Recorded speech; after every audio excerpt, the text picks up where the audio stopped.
You discover you have a passion for something and you want to express it in the form of a business. How do you decide what direction to take that passion in? Dezerai Seitzer is going to share how she decided to found Global Teas out of Napa. She'll also talk to us about how she built her company as a socially responsible business, giving back $1 from every product purchase. Use the hashtag YFEchat and make sure that you check in on Twitter.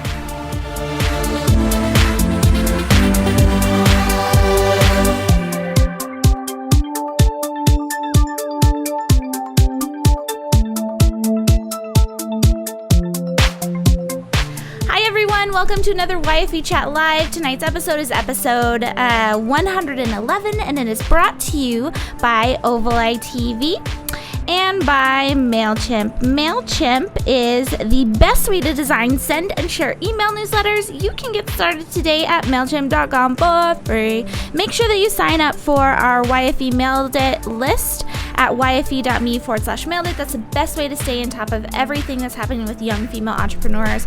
We've got a couple things going on right now. Daily Action Calendar at dailyactioncalendar.com is the way that we're staying connected and motivated every day. Go to dailyactioncalendar.com to find out more information. And then our Bootstrap Book Club is kicking off again in June. Again, sign up at yfe.me/mailed it to get all the information on that. I'm your host, Jennifer Donogh. I did not introduce myself earlier. I apologize. You can tweet me at Jennifer Donogh. And of course, again, use the hashtag YFEchat. We've got a full show, so let's go ahead and welcome Dezerai on. Welcome to the show, Dezerai. Thank you so much for coming today.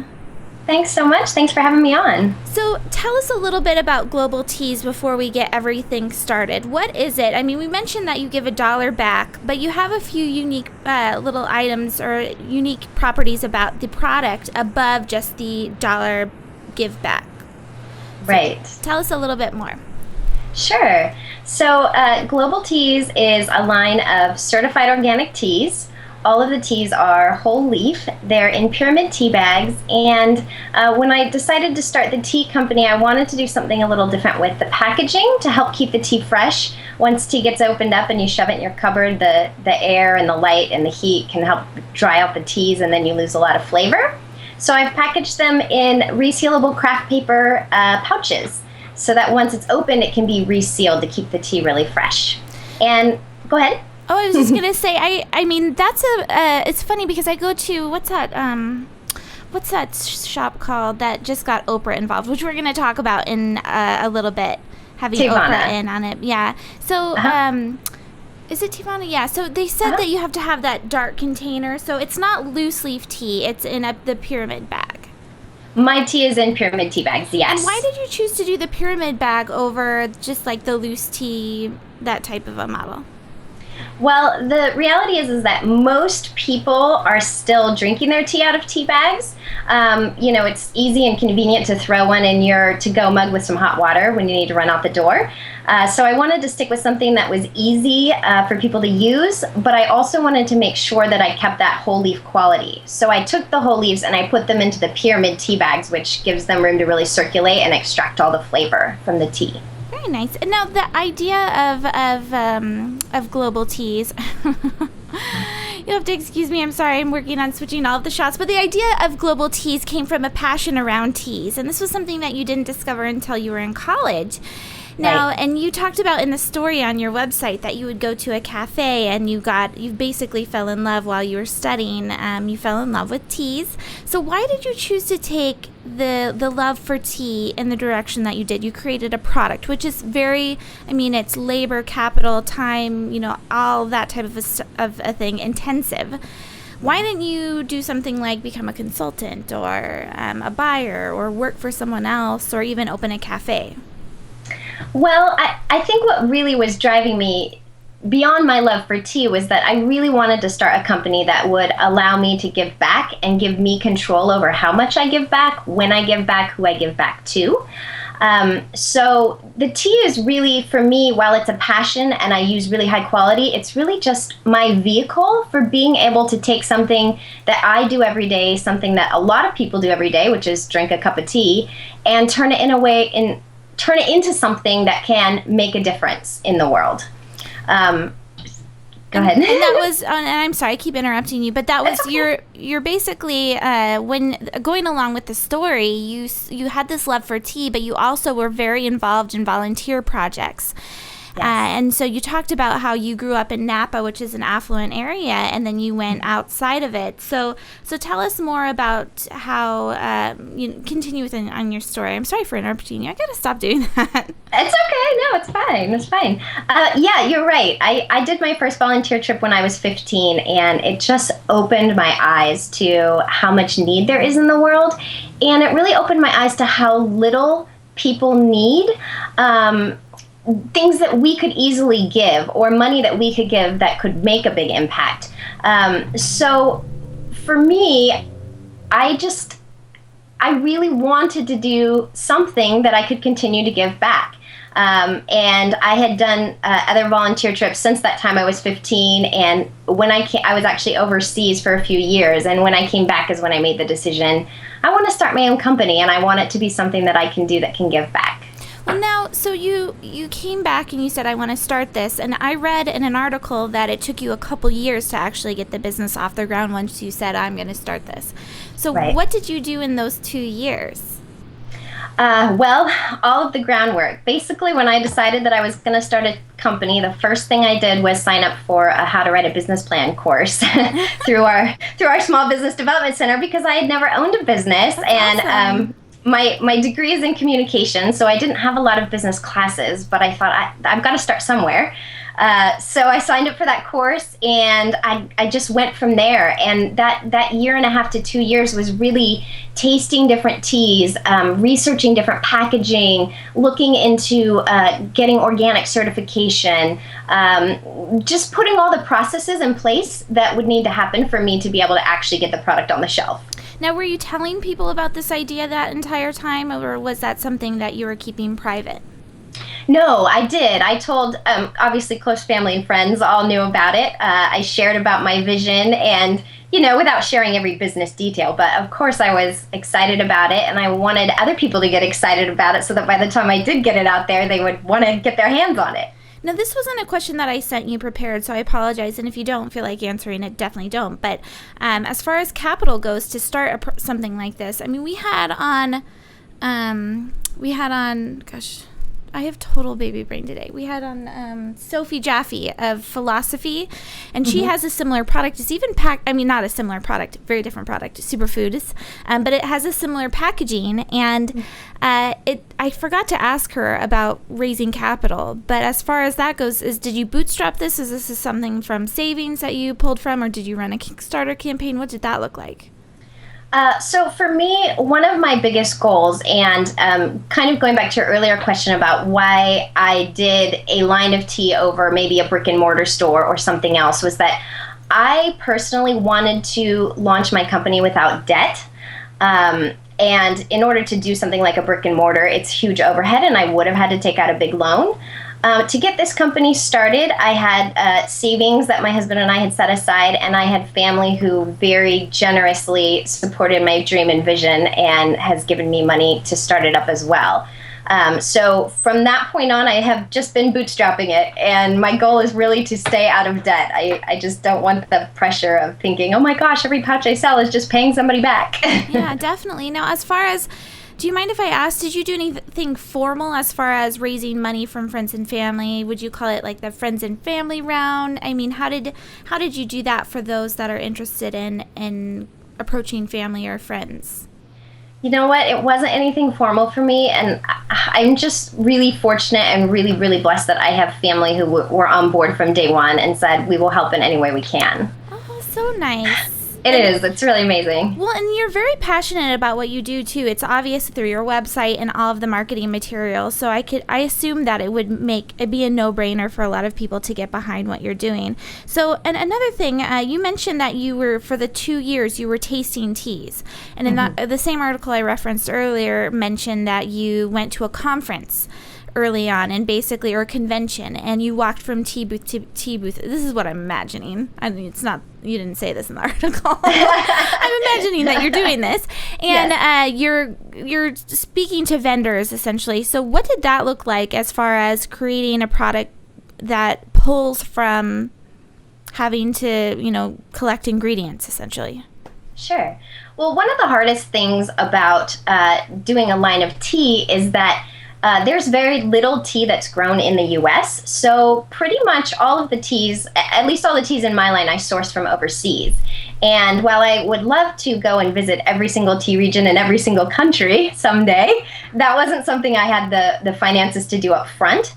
But fortunately, there are people who bring tea in, whether they have family connections or friend connections in other countries, who bring the teas in large amounts, big, ships of hundreds of pounds of tea, to then sell to people here in the U.S. who can blend them and create their own packaging and that sort of thing. Yes, so the conference that you're referencing is called the World Tea Expo. And this is basically the place that everybody gathers once a year to bring samples of their teas. Sometimes you get farmers that come directly. Sometimes you get representatives. But basically you're there and you can talk to almost everybody in the industry and gather up samples. So that's what I did. I sampled hundreds of teas, literally. And I kind of knew what my favorites were. But then I also, you might be asking me this later on about the process of how I chose which teas. Do you want me to answer that now? Yeah, definitely. Okay, so once I had kind of narrowed down from the hundreds that I tried to about 25 of my top choices, I just set up a huge blind tasting with friends and family. And we tasted through 25 different teas completely blind, and they marked their favorites. And that kind of helped me give me a little bit more understanding on what people's tastes are in general. And it was surprising that most people chose the same ones every time. Oh, that's funny. Yeah, so I ended up using... Did you create any type of survey or anything like that? How did you structure, I guess finding out more about what people, getting more in depth, I guess?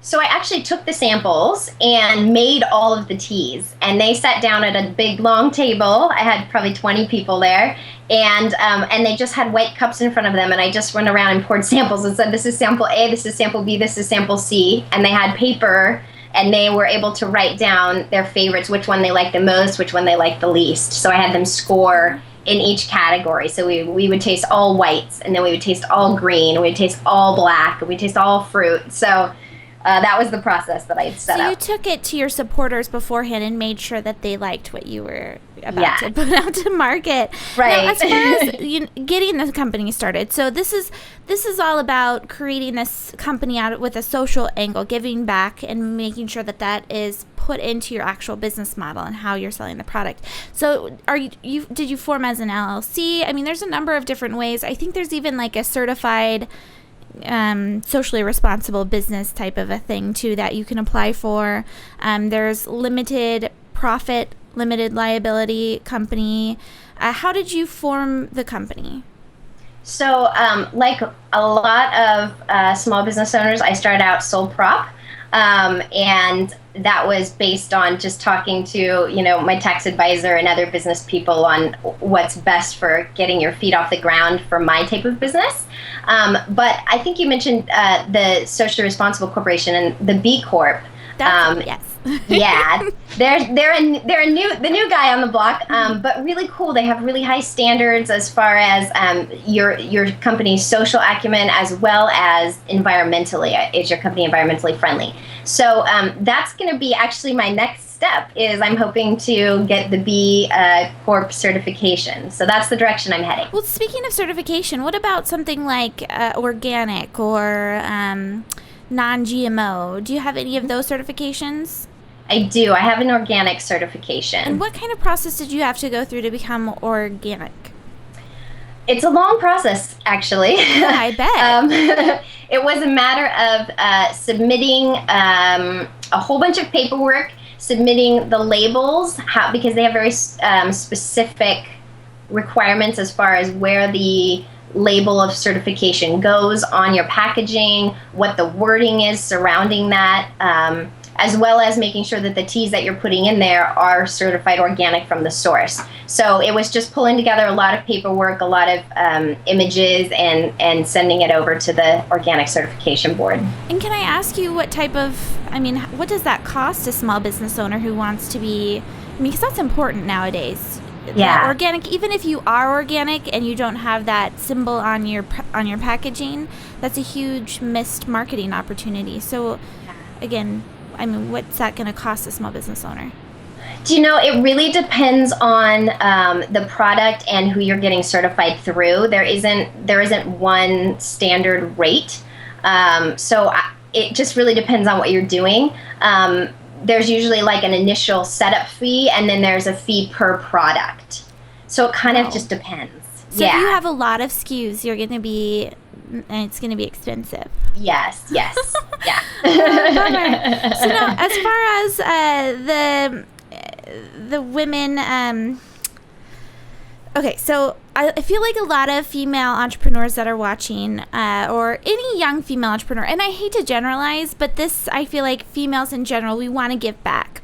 And I really like the movement, the idea that we're putting it into the product so the consumer knows when they purchase something that they're part of a bigger movement. And like you said, it's not about teas necessarily.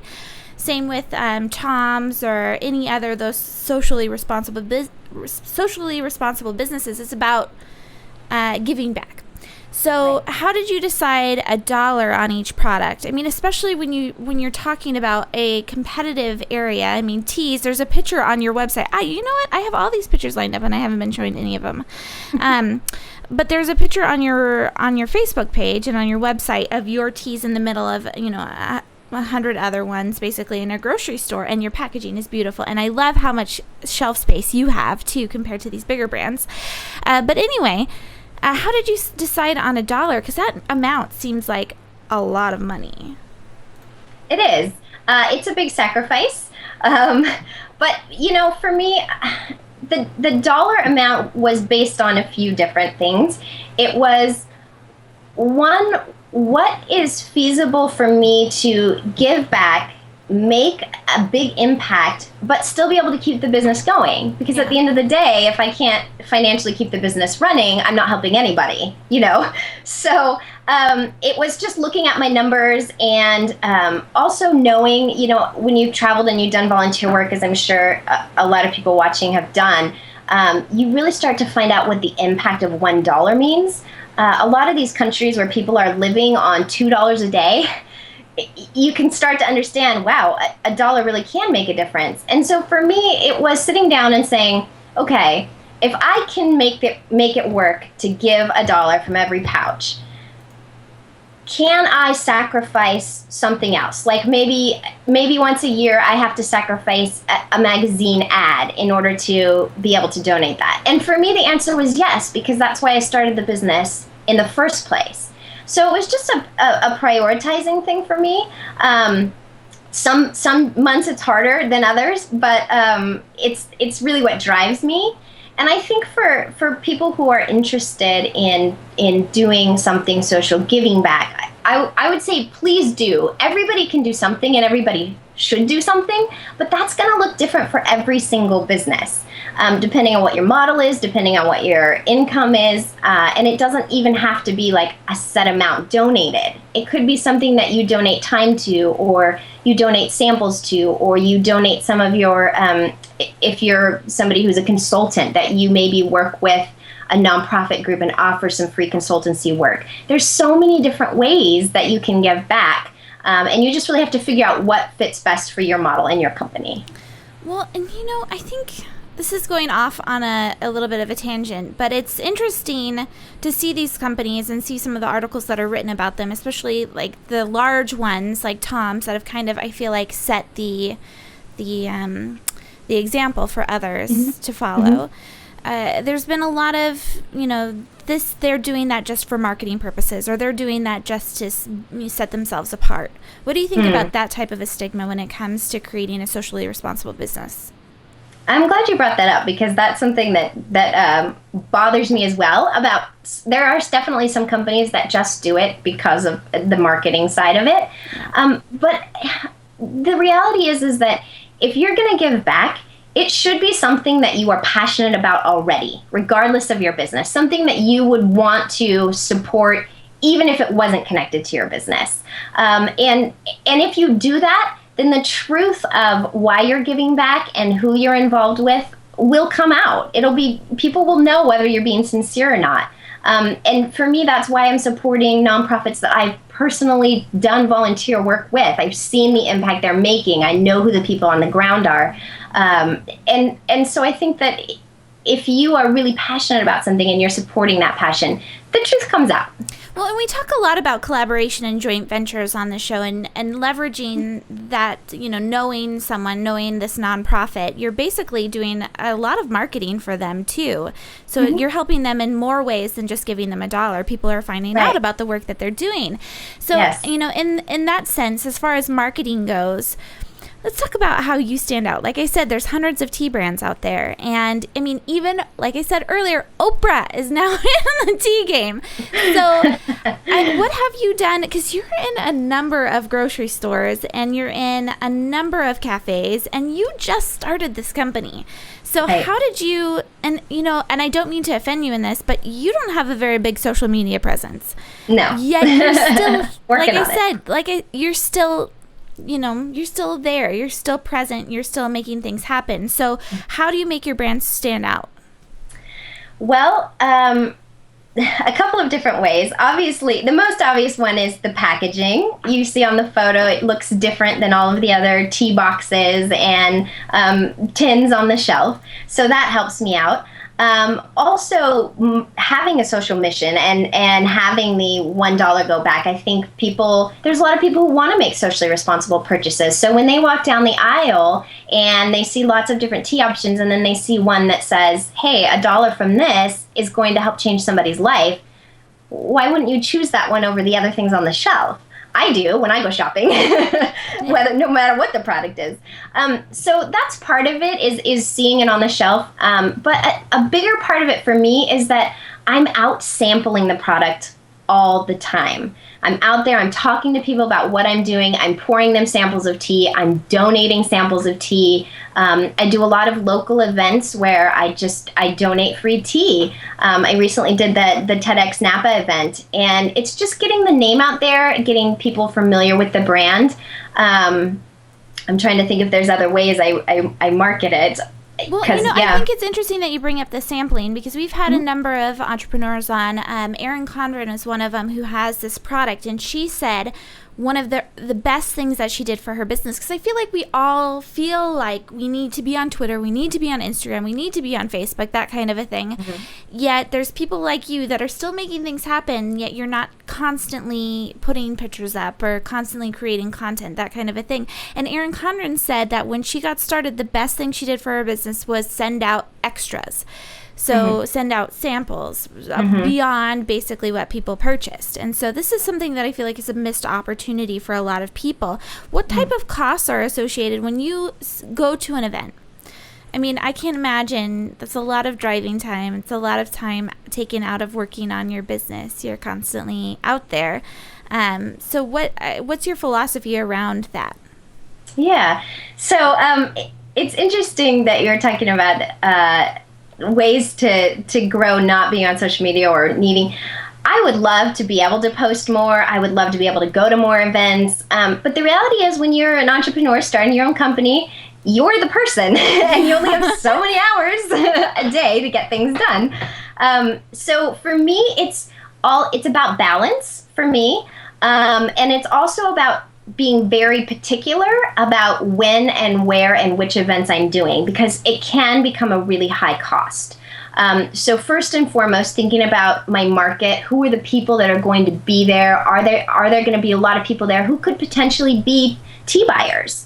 Whether that's because it's an organic event and so people are looking for organic products, or it's an event that is socially minded and so people are wanting to buy socially minded products. So finding those niche places really saves me time and money when I plan out where I'm going to go and which places I'm going to be sampling, because it can get very expensive. And is that something that you've done early on, is think about that? Is that part of your business plan as far as, like you said, which demographics you're going after? Absolutely. Yeah, that was a huge part of my my business plan was the marketing plan itself. How am I going to get the product out there? How am I going to get people to know it's there? And a component of that was sampling and going to events, going to conferences. So that all falls under my marketing budget.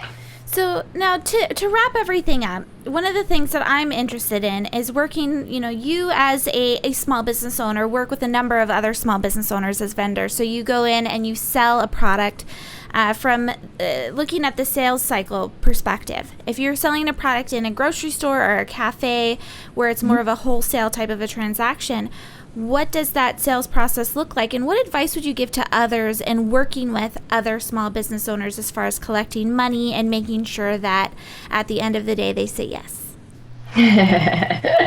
Well, this is the hardest part of the business. Right? At least it is for me.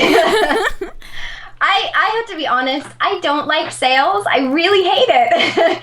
But it's the only way I'm going to get my product out there.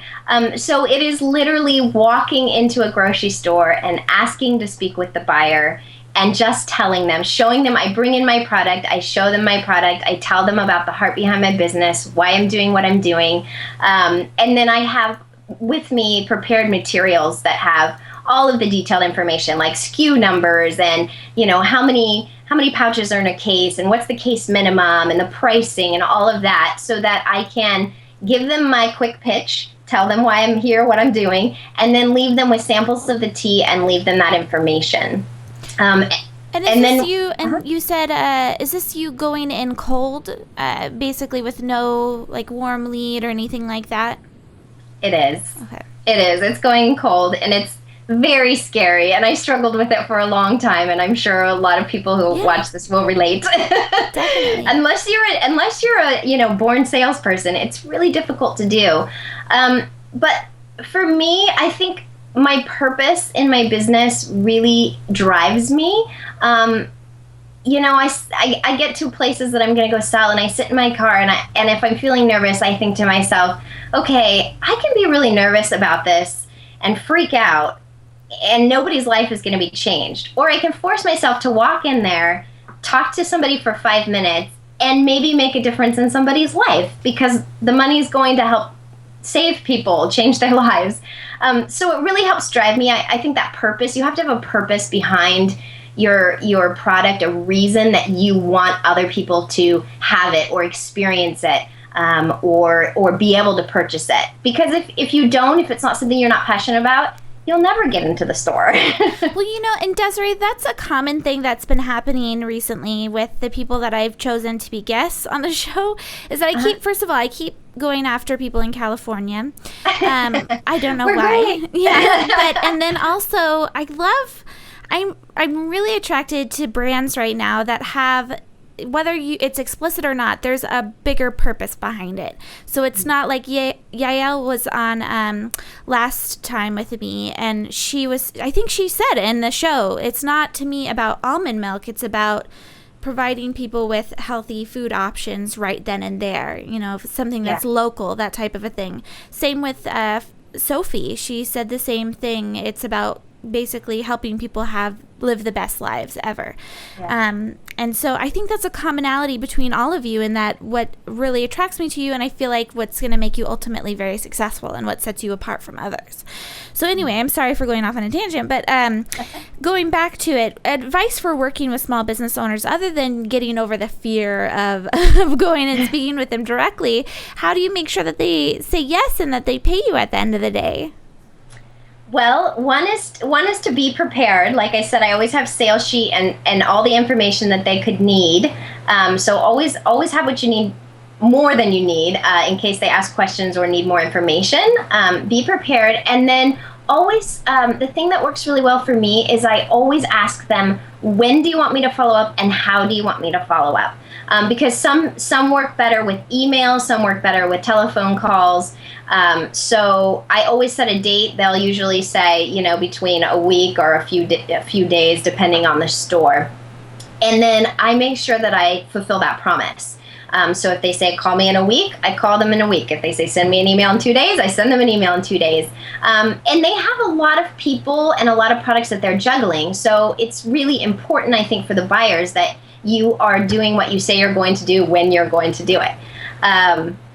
So that's huge. And then I should ask, does it make a difference that you're a local company? Because a lot of the stores that you are in are more of a local type of an area. Yeah, it does. It makes a big difference for me. And I think because of I'm in a smaller town. I'm not in a big city. So people here are incredible about supporting locals. And I think that's probably true in big and small cities. But that's definitely one thing that I do tell them when I'm there. Hey, I'm a local, and have started this company. We talk about that all the time on the show. Don't discount the local market. We all, especially with the internet, we want to go big. We want to make sure that we focus on online sales, that type of a thing. But when in reality, the people around you, closest to you, are really going to be your biggest supporters. That's right, and they're the ones that will keep you going, because even if you had a big national account, what happens if you lose that account? You've got to have all of your local, smaller businesses supporting you to keep your business going and keep the cash flow coming in. Definitely. Well, Dezerai, thank you so much for joining us tonight. I really appreciate you taking the time to come out on a Thursday.